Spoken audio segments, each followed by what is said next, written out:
Thank you for allowing us to present our arguments to the national legislator. It definitely is an honor. And to actually get started, I wanted to dive into our first argument and for the opposition of intervention into other countries' internal affairs.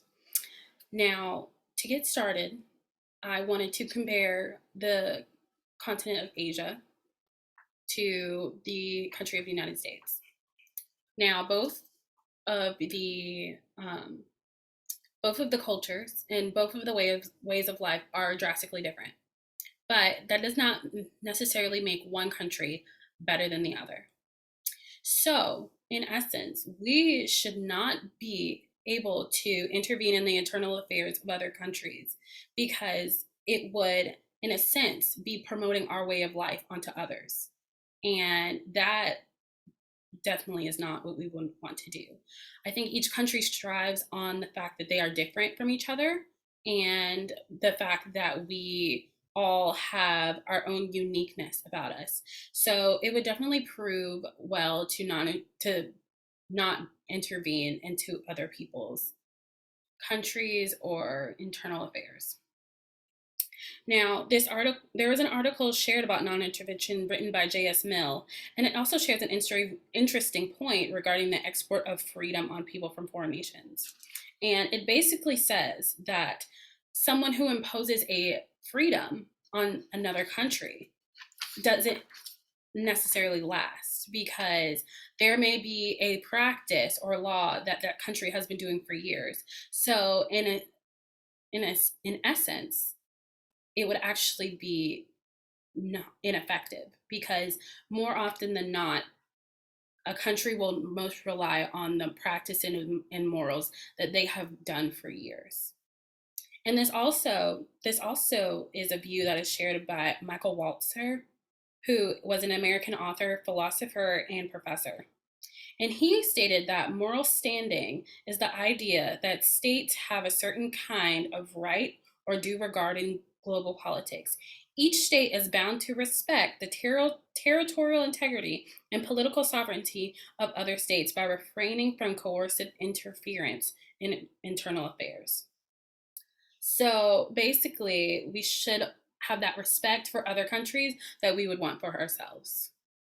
The second argument is presented that will be presented today in the argument for non-intervention is the fact that intervention hasn't necessarily worked well in the past. We have seen in world history interventions that may have good intentions at first, but that have ended up turning into things such as genocide or ethnic cleansing, and that's definitely not something that we would want to repeat. And so, according to Michael Doyle, an author of A Few Words on Mill, Walzer, and Non-Intervention, also discusses the repercussion of interventions with good intentions. I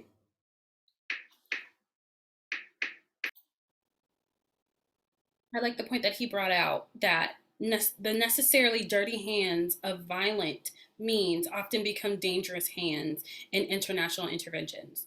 So this has definitely shown in the past that someone who may have good intentions, it can easily turn into a violent situation. So we definitely wouldn't want history to repeat itself. So I think this is also an argument in favor as to why we need to not intervene in other countries' affairs. So our third and final argument is definitely an exception to that we should consider when intervening into other countries' affairs. And this would be it should only be used when another country is trying to impose practices such as communism, genocide, or ethnic cleansing on another country. This example would probably be seen best in World War II when the peace and security of the United States and other countries were at stake. So Graeber, an author of Intervention and Non-Intervention, has this to say. Following the defeat of Axis powers, communism was viewed as the main danger of national integrity. So the United States broadly declared that either unilateral or collective intervention was justified to protect any country in the world from falling under communist rule.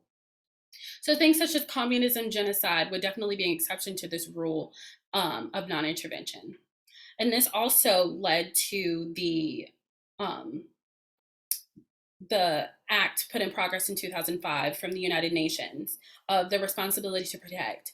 And this would mean that if any country is trying to do acts of communism, genocide, or ethical cleansing, then other countries would step in. So I definitely believe that that would be a very good reason to intervene in other countries, but we should not intervene in other countries to necessarily try to impose our values or views of our rights to freedom or economic pursuits on other people.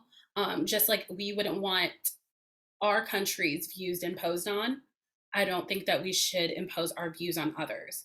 So thank you so much and for having the opportunity to speak about non intervention.